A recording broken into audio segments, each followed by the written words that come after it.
Même en lisant une grande quantité de livres d'un genre identique, chacun arrive à se démarquer par un élément précis. Avec le temps, cet élément nous servira d'appui pour conseiller ou non un livre. Ça peut être un personnage marquant, une scène, un lieu, une émotion. Aujourd'hui, nous allons parler de Légende de David Gemmell, sorti en 1981. Ce livre marque le début d'une saga, le cycle de Draenei, que l'auteur étoffera au fil du temps, quasiment jusqu'à sa mort en 2006. Légende raconte essentiellement l'histoire d'une bataille perdue d'avance.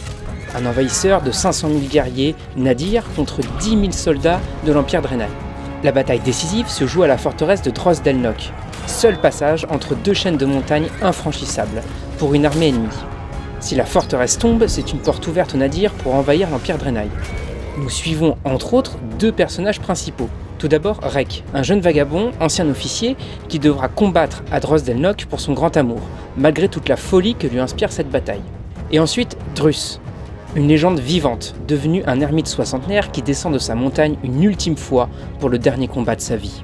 Nous sommes ici face à une histoire très classique dans le domaine de la fantasy. Nous pouvons aisément penser à 300 ou encore le gouffre de Helm, dans cette notion d'un ennemi démesurément plus grand et un affrontement inévitable. Néanmoins, David Gemmell mène ce récit, devenu culte d'une main de maître, grâce à mon sens à l'iconisation des personnages, des lieux et des enjeux de la bataille. C'est la première fois que l'on découvre Drus, et il est pourtant présenté comme une légende. Il arrive malgré tout à nous faire sentir cette puissance et cette aura que dégage le personnage. Il ne nous dit pas simplement qu'il est une légende, il nous le montre, il nous le prouve. Le personnage est puissant, charismatique et il fédère autour de lui. Le temps passant, ce n'est étonnamment pas Drus le guerrier à la double hache qui me reste en mémoire, mais bien la forteresse de Dros Delnoch. En effet, elle est composée de 6 murailles que doivent franchir l'ennemi avant de prendre le bâtiment. Chaque muraille a un nom. Le mur de l'exultation. On y affronte l'ennemi pour la première fois et on s'aperçoit qu'il n'est qu'un homme. Le mur de l'angoisse.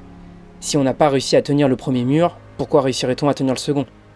Le mur du nouvel espoir. Il est tenu par les survivants des deux premiers et est moins grand à défendre. Le mur du désespoir. On est fatigué, on se bat par instinct, mécaniquement.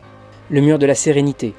On y admet l'inévitabilité de sa mort et on se serre les coudes pour faire face à l'ennemi. Et enfin, le mur de la mort. Ainsi, plus le récit avance, plus les murs tombent et plus la pression et les désespoirs se font ressentir.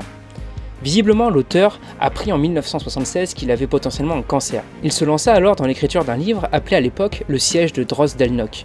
Le récit était une métaphore de son cancer. La forteresse représentait son corps, et les nadirs, les envahisseurs, représentaient les métastases, qui arrivent à faire tomber une à une les défenses du corps. Plus tard, il s'avéra qu'il n'avait pas de cancer, et c'est un ami qui a réussi à le convaincre de réécrire et de sortir le manuscrit. Légende est un livre parfait pour débuter dans la fantasy adulte. Le récit est simple, et certains personnages stéréotypes permettent une immersion rapide et non complexe. Donc je vous conseille la lecture de Légende, un récit qui se suffit à lui-même. Légende est l'exemple d'un scénario classique, mais à l'exécution pertinente et accrocheuse. Bonne lecture!